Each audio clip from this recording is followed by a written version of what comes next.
Bonjour à tous, c'est Leru et merci pour les 1000 abonnés. Ça pourrait sembler pas énorme pour qu'on voit les abonnés de gros youtubeurs ou même de youtubeurs pas forcément très connus mais qui ont des communautés de plusieurs dizaines voire centaines de milliers d'abonnés. Mais pour moi c'est énorme, je pensais sérieusement en toute franchise, je pensais pas forcément atteindre 1000 abonnés, je pensais même peut-être arrêter les vidéos avant, mais nous y sommes. Donc merci beaucoup pour votre soutien et pour la confiance que vous avez en moi en regardant ces vidéos. Malheureusement avec YouTube, dès qu'on commence à avoir de gros projets de vidéos ou de concepts, il faut avoir une bonne communauté derrière pour pouvoir montrer aux gens qui peuvent nous aider que voilà, on a du soutien, on est regardé, il y a des gens derrière nous qui nous font confiance, et c'est un gage de confiance et de sérieux, même si c'est pas toujours le cas.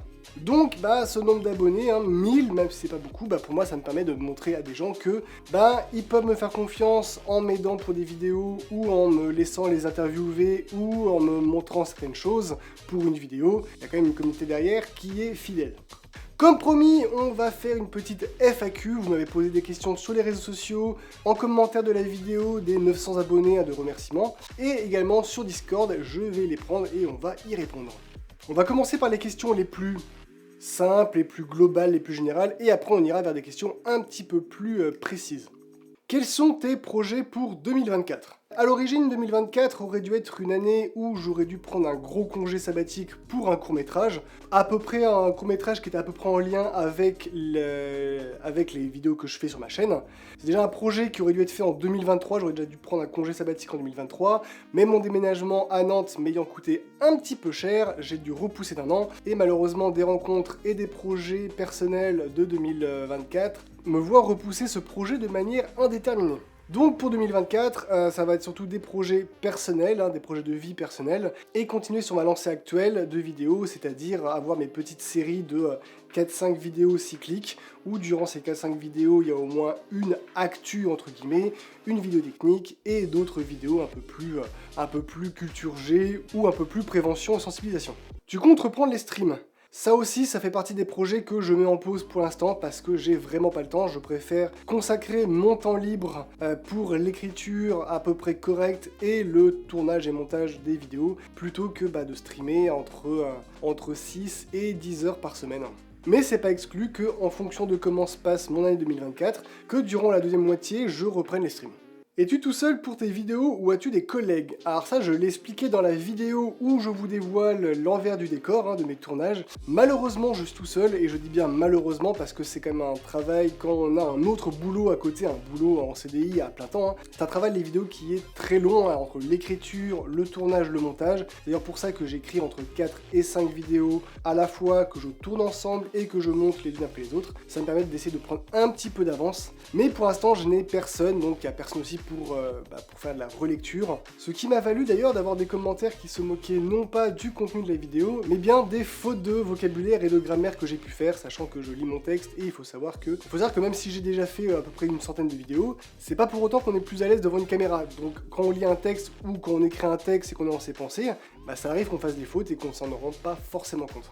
Est-ce qu'il y a des objets que tu rêverais de tester pour une vidéo mais qui sont complètement hors de prix ? Alors oui, j'en avais parlé je crois sur Discord et peut-être sur les réseaux sociaux, il s'agit du Flipper Zero qui est un petit appareil qui permet de faire beaucoup de choses dont des actions de hacking et malheureusement ça coûte 200 balles donc certes c'est pas non plus hors de prix, j'aurais pu me l'acheter, mais je trouve que pour un sujet de vidéo, 200 € c'est quand même beaucoup.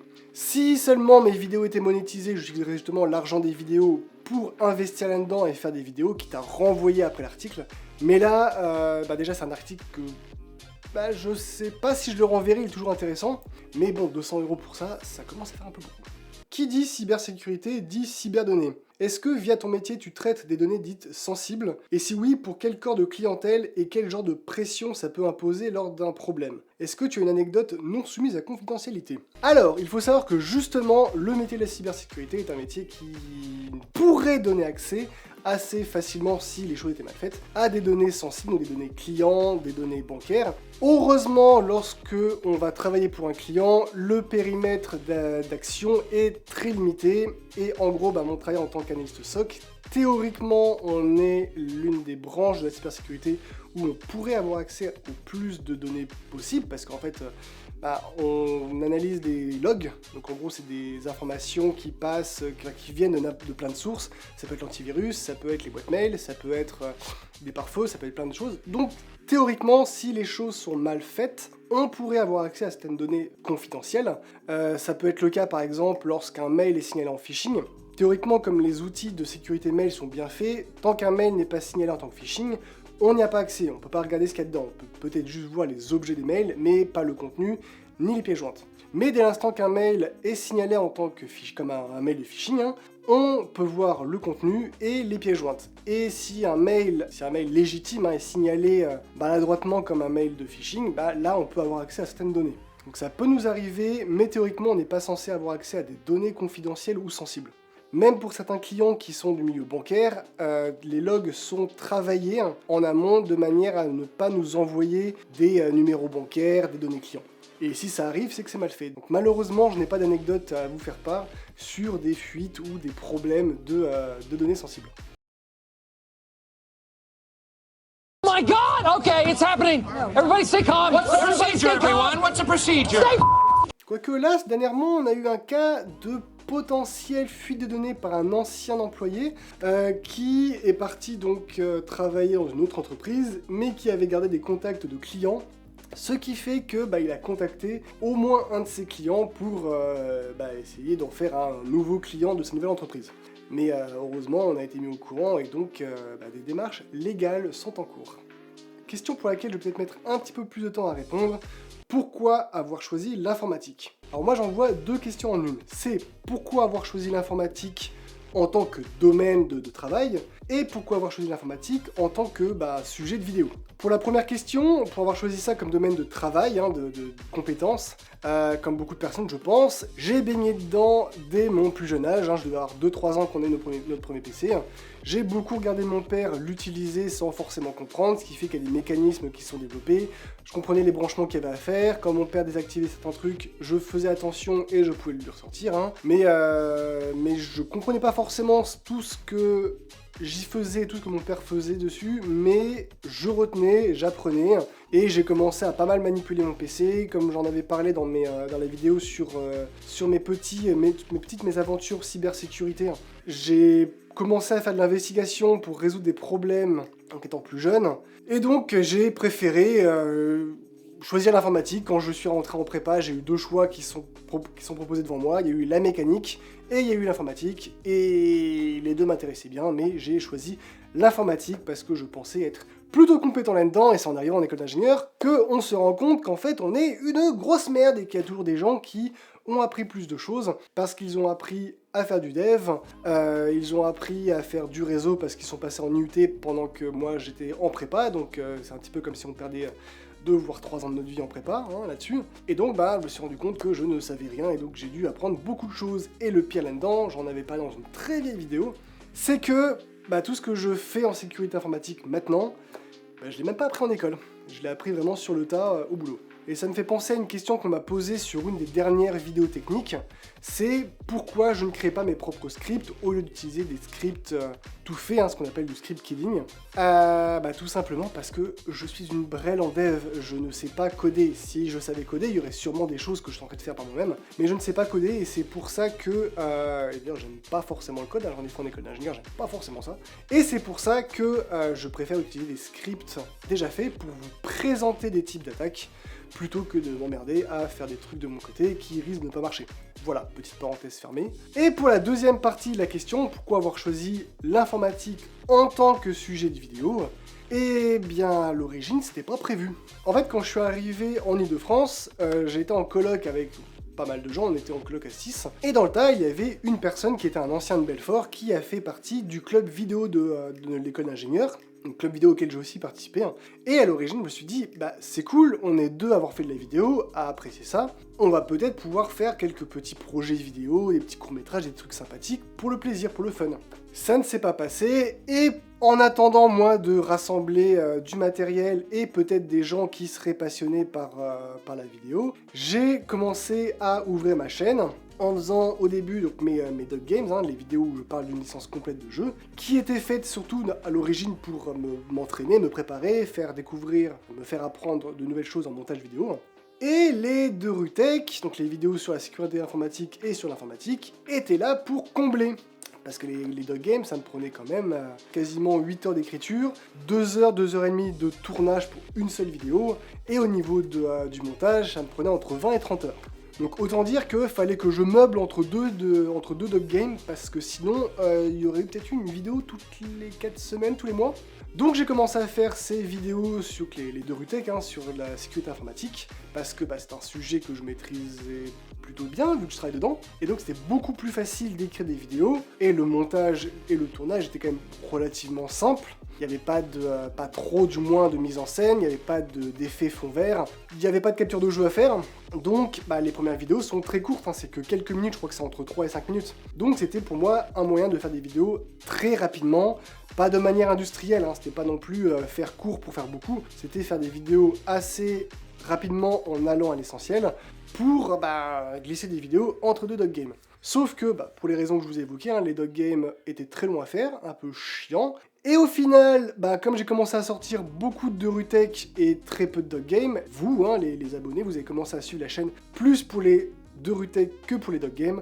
Donc au final, il y a un choix qui s'est très vite fait, c'est entre faire des vidéos qui prennent énormément de temps à être faites et qui n'intéresse pas beaucoup de personnes, parce qu'au final ça fait pas beaucoup de vues.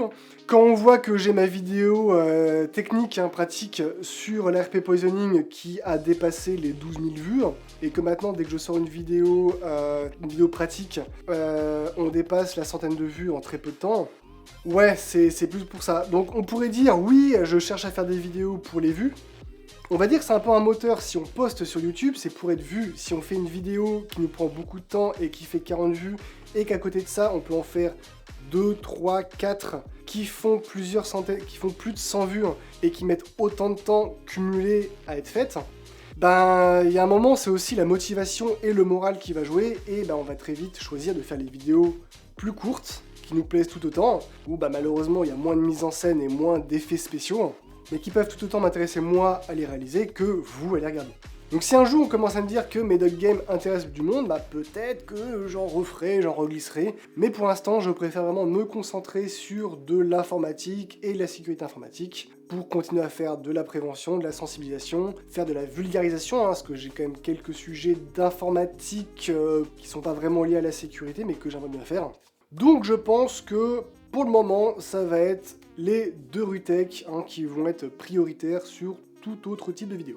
Encore une fois, je vous remercie de votre fidélité et de la confiance que vous mettez en moi. Je sais pas quoi dire de plus, parce que j'ai énormément de mal quand même à me rendre compte qu'il y a 1000 personnes qui sont abonnées. Même si je sais que dans le tas, il y en a qui sont abonnés il y a 3-4 ans et qui ne regardent plus forcément les vidéos. On s'en moque. Pour moi, j'ai passé le cap des 1000 abonnés. Il y a un petit 1 avec K, Donc ça veut dire que ça peut-être m'ouvrir des portes pour des vidéos qui pourraient être très intéressantes, qui pourraient me faire plaisir à réaliser, et vous intéresser aussi, je l'espère. Mais comme j'expliquais à des proches, mon but c'est ni la fame, ni d'avoir une grosse communauté, d'avoir beaucoup d'abonnés. Mon but c'est surtout de faire des vidéos qui intéressent et qui ont une certaine régularité. Faire des vidéos à 100 vues, 200 vues, c'est intéressant. Quand entre deux il y a une vidéo qui fait 40 vues, bon c'est moins intéressant, mais... Donc là, le principe pour les prochains mois, au moins les prochains mois, ça va être de continuer à faire des vidéos sur des sujets qui peuvent vous intéresser, qui peuvent vous apprendre des choses.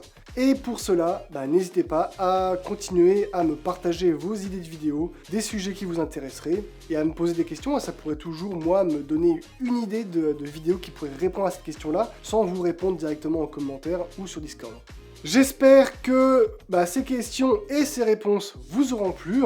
Pour ma part, je vous retrouve dans 2 semaines pour une prochaine vidéo. Et n'hésitez pas à me rejoindre sur les réseaux sociaux, que ce soit Discord, le lien est dans la description, Instagram, Thread ou Twitter, X. Et sur ce, je vous souhaite une bonne nuit, bonne soirée, bonne journée, et à dans 2 semaines. Ciao!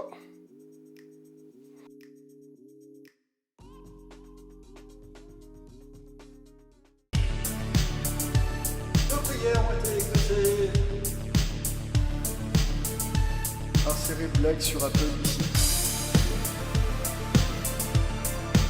Blague sur Apple ici. Bon, c'est bon, ça va, on a compris. J'aime le sang et la violence.